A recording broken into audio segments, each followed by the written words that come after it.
जब अमन ने कहा कि उसने कुछ नहीं किया, तो उस इडियट को उसकी बात माननी ही चाहिए थी।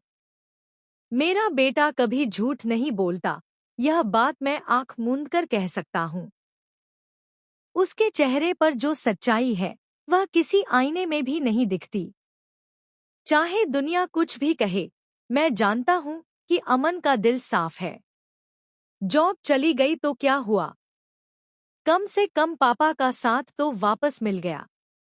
कभी कभी जिंदगी इंसान से सब कुछ छीन लेती है, सिर्फ यह दिखाने के लिए कि सबसे कीमती चीजें रिश्ते ही होते हैं।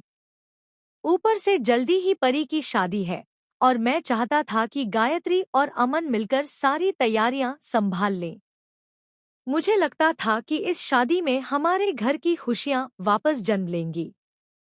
इसी बीच मेरे दिमाग में ख्याल आया कि नोए को भी बुलाया जाए।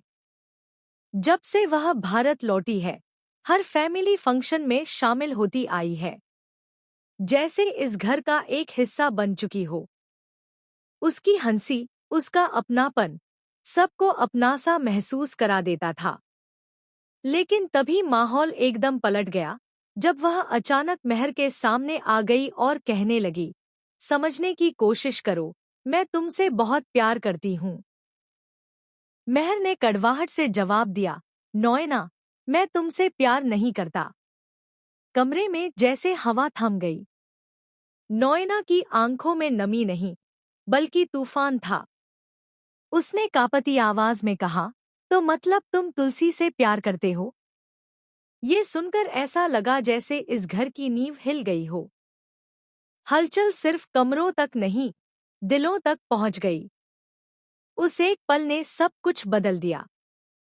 क्योंकि सांस भी कभी बहू थी के आने वाले एपिसोड में जो होने वाला है, वो दर्शकों को हिला कर रख देगा। तुलसी ने दरवाजे के पीछे से सब सुन लिया था। उसकी आंखें खाली थी, जैसे किसी ने उसके अंदर से उम्मीदों की रोशनी छीन ली हो। लेकिन असली झटका अभी बाकी था। नोएना की मुश्किलें खत्म होने की जगह अब कई गुना बढ़ने वाली थी। दरअसल तुलसी महर से कहती है, तुम्हें पता है, नोए किसी और से प्यार करती है और जल्दी ही शादी भी करने वाली है। यह सुनकर महर भीतर तक हिल जाता है। उसके चेहरे पर ना गुस्सा था, ना दर्द, सिर्फ खो जाने का डर।